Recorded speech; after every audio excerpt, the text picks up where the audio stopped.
unong kaadlaw, gibuhat sa Dios ang kalibutan ug ang tanan anaan ini.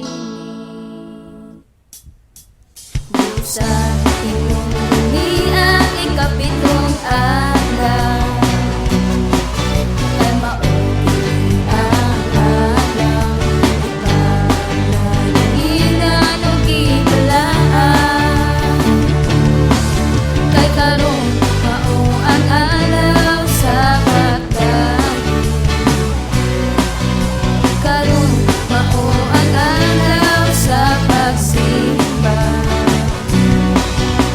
Usap lang kami may gininhawa, kung may kinabuhi pa, dili kami muhunod sa pagdali sa buhing mong ngalan. Pag-aawitan ko ikaw sa tibuok kong kasing-kasing, pag-asayawan ko ikaw sa tibuok kong puso, pag-adayon ko ikaw sa tibuok kong kinabuhi. Ang tanang tumubog himaya kanimo lamang.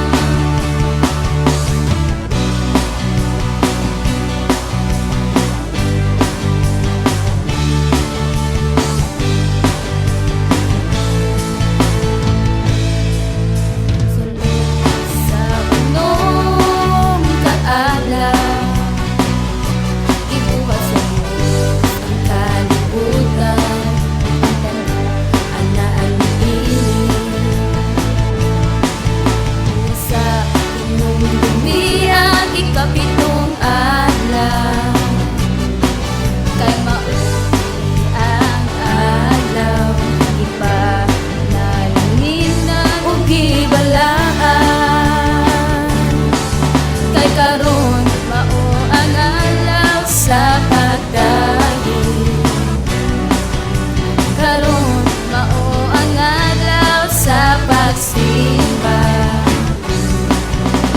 Samtang kami may gininhawa, ug may kinabuhi pa, dili kami muhunod sa pagdali sa buhing mong ngalan. Pag-aawitan ko ikaw sa tibuok kong kasing-kasing, pag-asayawan ko ikaw sa tibuok kong puso,